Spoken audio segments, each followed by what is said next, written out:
Composition, ইংরেজিতে composition যদি common না আসে বা আননোন টপিক থেকে কমন আসে, তাহলে যা হচ্ছে বা ব্যতিক্রমী যদি কোনো কিছু আসে, তাহলে কীভাবে বানিয়ে বানিয়ে লিখবে। প্রথমে দেখো একটা খুব রিসেন্ট টপিক, যে সাম্প্রতিক জুলাই মাসে যে ছাত্র আন্দোলন ঘটছে তার উপর ধরো একটা কম্পোজিশন আসছে, যে the recent student movement in Bangladesh.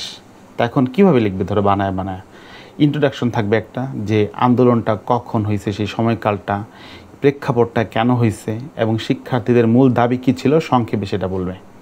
তারপর হচ্ছে কজ অফ দ্য মুভমেন্ট, যে কেন এই আন্দোলনটা হলো, কোন সিদ্ধান্ত নীতির প্রতিবাদে এই আন্দোলনটা হলো, কারা অংশগ্রহণ করছে, কোন কোন ক্লাসের, স্কুল, কলেজ, বিশ্ববিদ্যালয়, প্রাইভেট বা সরকারি বিশ্ববিদ্যালয়ের ভূমিকাগুলো কী ছিল।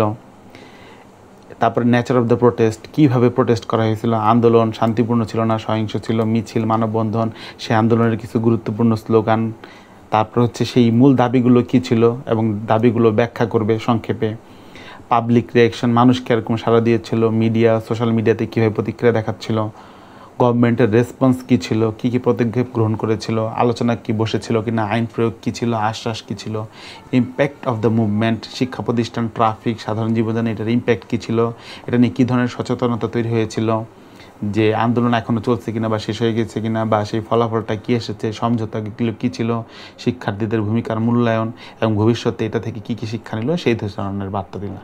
দেখো 10টা পয়েন্ট তুমি যদি সংক্ষেপে 2 লাইন করে লেখো সংক্ষেপে, তাহলে কী আসে, 10 দোকানে 20 লাইন হয়ে যায় একবারে সংক্ষেপে। ধরো একবারে কমন আসে নাই, একবারে তুমি হচ্ছে কম্পোজিশন ফাঁকা না লিখে কিছুটা লিখে আসবে।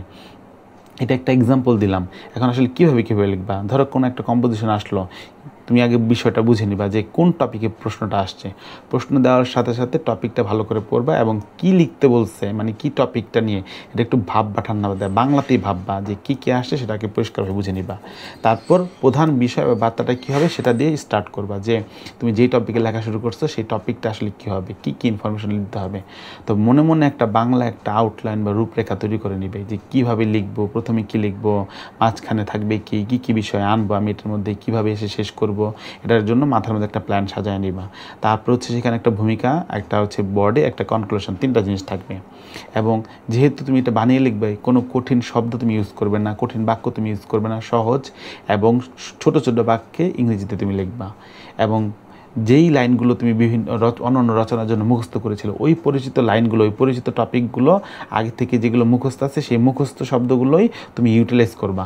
নতুন কোনো শব্দ বা লাইন ইউজ করবে না। তুমি অন্য একটা রচনায় যে সকল শব্দগুলো ব্যবহার করছিলে, যে সকল লাইন তুমি শিখছিলা, ওই লাইনটা বা ওই প্যাটার্নটাকে একটু ঘুরিয়ে ফিরিয়ে ব্যবহার করবে। টেন্সের ব্যাপারটা, গ্রামারের ব্যাপারটা একটু খেয়াল রাখবে।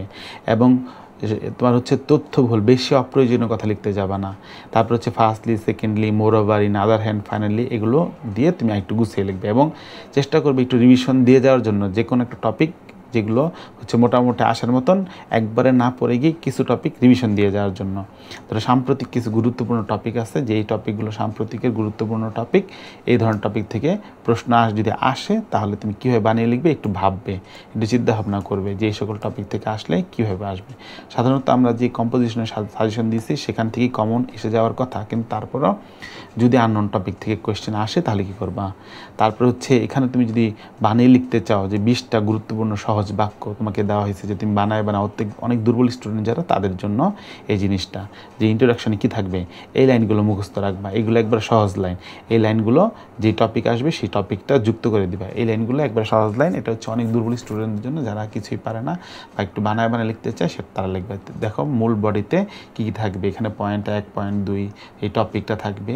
এরকম বানায় তুমি এই টপিকগুলো বসাই দিবা, বসায় এই লাইনগুলো একটু মুখস্থ রাখবা, ঠিক আছে, যেন এই লাইনগুলো দিয়ে তুমি বানায় লিখতে পারো, যে কীভাবে জিনিস বানায় লেখা যায়। এখানে কিছু সহজ লাইন তোমার হচ্ছে দেওয়া আছে, এই লাইনগুলো তুমি ইউজ করে তুমি কম্পোজিশনটাকে সহজ বানাতে পারো।